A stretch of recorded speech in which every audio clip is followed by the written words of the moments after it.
मेरी पिछली वीडियो पर व्यूअर्स ने बहुत अच्छा रिस्पांस दिया जिस पर 1.2 के व्यूज आए। अगर आप लोग चैनल पर न्यू है और आप लोगों ने वो वीडियो नहीं देखी तो मैं लिंक डिस्क्रिप्शन में ऐड कर दूंगा, आप लोग काइंडली उस वीडियो को जरूर विजिट कीजिएगा। बाकी आप लोगों से रिक्वेस्ट है कि चैनल को ज्वाइन करें, चैनल को सब्सक्राइब करें और बेल आइकन को जरूर प्रेस कीजिएगा ताकि बशार भाई की लेटेस्ट वीडियोस की अपडेट आप तक आसानी से पहुंचती रहे। मूवी की शुरुआत में एक आदमी को दिखाया जाता है जिसका नाम माइलो है, जो कि एक ऑटिज्म नाम की बीमारी में मुब्तला होता है। दिखाया जाता है कि माइलो एक लड़की पर नजर रखे हुए है और वो अपने दिमाग में कोई कैलकुलेशन कर रहा होता है और अपने इर्द गिर्द की चीजों को भी नोटिस कर रहा था, जैसे कि एक पैसेंजर बस, सड़क किनारे बैठा हुआ एक आदमी, सड़क पर मौजूद एक पोर्टहोल और तेज रफ्तार से आती हुई ये साइकिल। अब इन सभी चीजों को ध्यान में रखकर माइलो ने रोड को क्रॉस किया और अपनी जेब में पड़ी पेंसिल को एक मेल बॉक्स पर रख दिया। माइलो के ऐसा करने से वहां एक चेन रिएक्शन की शुरुआत हो। अब जब एक टैक्सी उस पोर्टहोल से गुजरी तो पानी के छींटों के चलते वो पेंसिल जमीन पर गिर गई। अब इस पेंसिल को जमीन पर देखकर सड़क किनारे बैठा हुआ आदमी उस पेंसिल को उठाने गया और अगले ही पल वो साइकिल वाला आदमी इस आदमी से टकरा गया और यहाँ एक छोटा सा एक्सीडेंट हो गया। अब इस हादसे के चलते बस में मौजूद ड्राइवर का ध्यान भटक गया और उसने ये नहीं देखा कि सिग्नल पर रेड लाइट जल चुकी है। इस लापरवाही के चलते बस ने उस लेडी को टक्कर मार दी जिस पर माइलो ने नजर रखी थी और इस तरह से माइलो ने अपनी कैलकुलेशन के दम पर एक खून कर दिया और उसे बड़ी चालाकी से एक हादसा बना दिया। अब अगले सीन में हम एक ओलिविया नाम की लड़की को देखते हैं जो कि FBI के फ्रेंच डिपार्टमेंट में काम करती है। आज ओलिविया काफी दिनों बाद काम पर लौटी है क्योंकि पिछले मिशन के दौरान उसके सर पर बहुत गहरी चोट आ गई और इसलिए ओलिविया को एक लंबी छुट्टी पर भेजा गया था। अब जब ओलिविया हेडक्वार्टर पहुंची तो चार्ली नाम के एक दूसरे ऑफिसर ने उसका वेलकम किया। चार्ली उन सभी का हेड है और इस पूरे डिपार्टमेंट का सुपरवाइजर भी। इसके बाद हम FBI के चीफ बिशप को देखते हैं जो अपने ऑफिस में किसी से बातें कर रहा था। अब यहाँ एक खुलासा होता है कि ओलिविया कोई असली इंसान नहीं बल्कि एक क्लोन है और उसे दूसरी यूनिवर्स से बुलवाया गया है। चीफ ने ऐसा इसलिए किया था क्योंकि पिछले मिशन के दौरान ओलिविया की जान चली गई थी। अब क्योंकि ओलिविया उनकी सबसे बेस्ट एजेंट थी इसलिए चीफ उसे खोना नहीं चाहता था और इसलिए उसने एक कोलोन के अंदर ओलिविया की सारी यादें डलवा दी और उसे फिर से जिंदा कर दिया। अब थोड़ी देर बाद डिपार्टमेंट के लोगों को उस हादसे की खबर मिली जहां एक बस ने एक औरत को टक्कर मार दी। यहाँ चार्ली अपनी टीम मेंबर्स को बताता है कि पिछले एक हफ्ते में ऐसे हादसों की खबर 2 बार आ चुकी है और होना हो इसके पीछे जरूर किसी न किसी इंसान का हाथ है। थोड़ी देर बाद तमाम टीम मेंबर्स उसी लोकेशन पर पहुंचे और वहां मौजूद लोगों से बातचीत करने लगे। इस इन्वेस्टिगेशन को ली नाम का एक ऑफिसर लीड कर रहा है। इसका चेहरा पूरी तरह से जला हुआ था। यहाँ चार्ली ने उस औरत की जांच की और उसके फिंगरप्रिंट से पता लगाया कि मरने वाली औरत का नाम जूलियन फॉस्टर है। वहीं दूसरी तरफ ओलिविया ने उस बस ड्राइवर से पूछताछ करी तो ड्राइवर ने उसे बताया उसके आज तक के इस करियर में किसी छोटे जानवर को नहीं मारा और वो खुद भी हैरान है कि उससे इतनी बड़ी गलती कैसे हो गई। इधर इन्वेस्टिगेशन के दौरान ली को वो पेंसिल दिखाई दी जो उसे पूरी तरह से हैरान कर गई। अब थोड़ी पूछताछ के बाद पता चला कि सड़क किनारे बैठा वो आदमी इसी पेंसिल को उठाने के लिए गया था। इसी बीच उसकी टक्कर उस साइकिल वाले से हो गई। अब ये सुनकर ली समझ गया कि इस पूरे फसाद की जड़ ये पेंसिल ही है और इसी ने उस चेन रिएक्शन की शुरुआत की होगी जिसके चलते ही उस औरत की मौत हो गई। इसके बाद ये सभी लोग हेडक्वार्टर पहुंचे जहां ली और चार्ली पिछले हफ्ते हुए एक्सीडेंट के दरमियान कोई कनेक्शन ढूंढ रहे थे। अब पहले तो उन्हें कुछ नहीं मिला, लेकिन जब ली ने उन फोटोज को ध्यान से देखा तो उसे उन फोटोज में वो पेंसिल बहुत कॉमन दिखाई दी और इससे उसका शक यकीन में बदल गया। And he was saying that There is a genius killer behind these murders. इसके बाद ली और चार्ली ने एस्ट्रेड नाम की एक लेडी को बुलवाया जो कि फ्रेंच डिपार्टमेंट की एक मैथमेटिशियन थी। यहाँ एस्ट्रेड सभी को बताती है कि ऐसी चेन रिएक्शन को जन्म दे पाना और इसे अपने फेवर में इस्तेमाल करना किसी भी इंसान के लिए इम्पॉसिबल है। लेकिन अभी वो कुछ और कहती तभी उन लोगों को और एक हादसे की खबर मिलती है। खबर मिलते ही ये सब उसी लोकेशन पर पहुंच जाते हैं जहां मौके पर उनका विक्टिम जिंदा बच गया है। अब पूछताछ करने पर यह खुलासा हुआ है कि एक छोटा सा पपी अचानक से इस चलती बस के सामने आ गया जिससे ये बस आउट ऑफ कंट्रोल हो। इस पूछताछ के दौरान ओलिविया की नजर उस पेंसिल पर गई और वो फौरन समझ गई कि ये चेन रिएक्शन अभी खत्म नहीं हुआ है। अब जब ओलिविया ने अपने आसपास नजर घुमाई तो उसे ब्रिज पर खड़ा माइलो दिखाई दिया।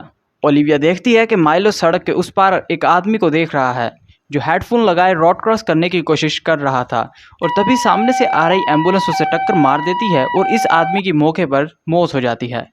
ये देखते ही ओलिविया ने अपनी टीम मेंबर्स को अलर्ट कर दिया और फौरन से वो खुद माइलो की तरफ भागी। अब ओलिविया को अपनी तरफ आता देख माइलो ने कुछ कैलकुलेशन की और पास खड़ी साइकिल को ब्रिज से नीचे फेंक दिया। अब माइलो के ऐसा करते ही सामने से आती बस ने अपना रास्ता बदल दिया और सीधा उस ब्रिज की तरफ बढ़ने लगी जिसके ऊपर माइलो खड़ा था। इधर ओलिविया भी ब्रिज के ऊपर पहुंची और माइलो को बोली, Hey you, hands up.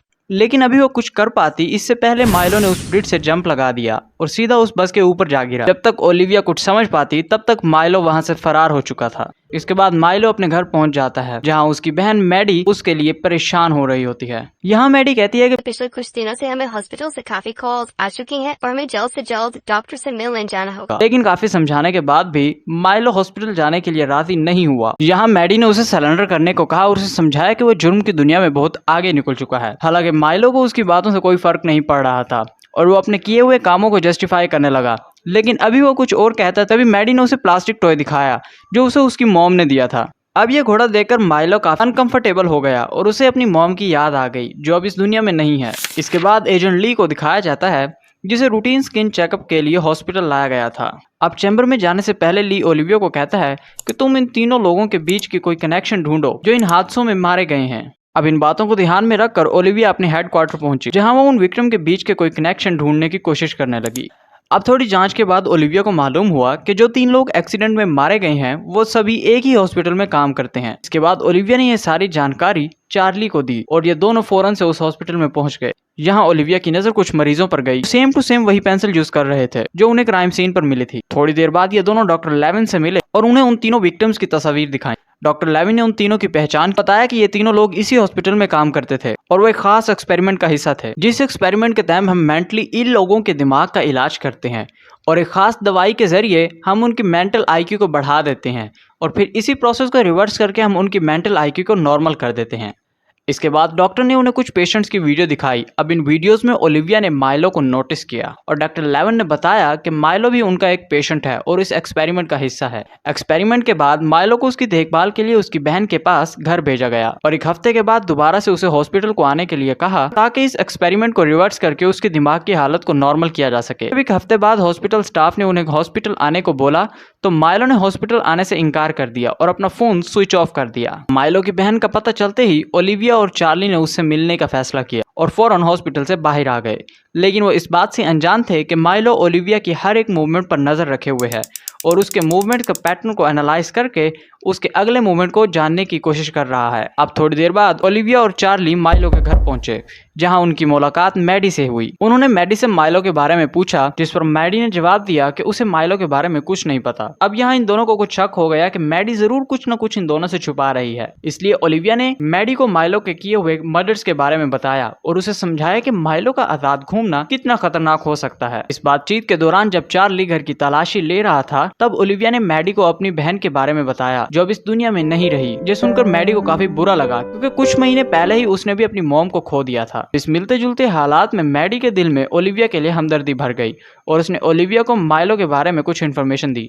Maddie ने बताया कि एक्सपेरिमेंट के बाद माइलो का दिमाग काफी तेज हो चुका है और वो अपनी कैलकुलेशन को यूज करके अपने आसपास होने वाली सर्कमस्टेंसेस को वो जान सकता है और अब उसके दिमाग की कंसंट्रेशन को बंद करने के लिए उसे वो घोड़ा दिखाना होगा जो हमें हमारी मॉम ने दिया था। इसके बाद मैडी ने ओलिविया को एक एनवेलप दिया जिसके अंदर होटल का एड्रेस था जहां माइलो पिछले कुछ दिनों से रुका हुआ है। यहाँ मैडी ने ओलिविया से कहा कि अब वो ये घर छोड़कर जा रही है क्योंकि वह माइलो की इन हरकतों से तंग आ चुकी है। अब एड्रेस मिलते ही ओलिविया और चार्ली उस होटल की तरफ रवाना हो गए। वहीं दूसरी तरफ हम माइलो को देखते हैं जो अपने रूम की विंडो में खड़े होकर कुछ कैलकुलेशन कर रहा था। वो अपने सामने मौजूद कंस्ट्रक्शन एरिया को देख रहा था जहां लो ऑक्सीजन लेवल का बोर्ड लगा हुआ था। दरअसल इस कंस्ट्रक्शन एरिया में धूल मिट्टी काफी ज्यादा थी और यहाँ सांस लेने के लिए ऑक्सीजन पंप की जरूरत थी। अब माइलो ने अपनी कैलकुलेशन की और ओलिविया को जान से मारने का प्लान बनाया। माइलो का प्लान ये था कि वो ओलिविया को कंस्ट्रक्शन एरिया में ले आएगा और जब ओलिविया ऑक्सीजन ब्रेक लेगी तब वो सीमेंट्स के ब्लॉक को उसके ऊपर गिरा देगा और उसे जान से मार देगा। अब माइलो के कैलकुलेशन के मुताबिक ओलिविया और चार्ली उस होटल में पहुंचे जहां ओलिविया की नजर माइलो पर गई जो सड़क के उस पार खड़े होकर उनका इंतजार कर रहा था। माइलो उस कंस्ट्रक्शन एरिया की तरफ भागा। ये देखकर ओलिविया भी उसके पीछा करने लगी। अब ओलिविया जो कि एक क्लोन है और दूसरे यूनिवर्स से आई है वो उस लो ऑक्सीजन लेवल के साइन बोर्ड को समझ नहीं पाई और बिना ऑक्सीजन पंप लिए उस कंस्ट्रक्शन एरिया में चली गई। अब ओलिविया के ऐसा करने से माइलो की सारी कैलकुलेशन गलत हो गई और जिन ब्लॉक के नीचे दबाकर वो ओलिविया को मारना चाहता था ओलिविया उनसे भी बच निकली। अब अपनी कैलकुलेशन को गलत होता देख माइलो पूरी तरह से सोच में पड़ गया और ओलिविया के हाथों पकड़ा गया। लेकिन ऑक्सीजन की कमी की वजह से ओलिविया को सांस लेने की तकलीफ होने लगी और वो सीधा जमीन पर जा गिरी। ये देखकर माइलो ने भागने की कोशिश की लेकिन लास्ट मोमेंट पर चार्ली की वहां दबंग एंट्री हुई। यहाँ उसने माइलो पर अपनी बंदूक तान दी और ओलिविया को ऑक्सीजन देकर जान बचाई। अब इस भागदौड़ के बाद चार्ली ने ओलिविया से पूछा Why you went to that area without taking oxygen pump? जिस पर ओलिविया ने जवाब दिया Dad in hurry to catch Milo. She did not pay any attention to Dad's signboard. जबकि सच्चाई तो ये थी कि ओलिविया उस साइन बोर्ड को देखकर भी समझ नहीं पाई क्योंकि वो एक क्लोन है और ये साइन बोर्ड उसके लिए बिल्कुल नया है। अब आखिरी सीन में हम माइलो को देखते हैं एक आइसोलेटेड चैम्बर में बंद था और वो सुपर कंप्यूटर से बातें कर रहा था। डॉक्टर्स का कहना था कि माइलो का दिमाग इतना शार्प हो चुका है कि उसकी थिंकिंग को समझ पाना किसी भी इंसान के लिए इम्पॉसिबल है। ये जानकर मैडी को बहुत दुख हुआ क्योंकि वो चाहकर भी अपने भाई की मदद नहीं कर पा रही थी। लेकिन जाने से पहले वो आखिरी बार माइलो से मिलने आई और उसके सामने वो खिलौने वाला घोड़ा रखकर चली गई। अगर आप चैनल पर न्यू हैं तो चैनल को सब्सक्राइब करें और बेल आइकन को प्रेस कर दें ताकि बशार भाई की लेटेस्ट वीडियो आप तक आसानी से पहुंचती रहे।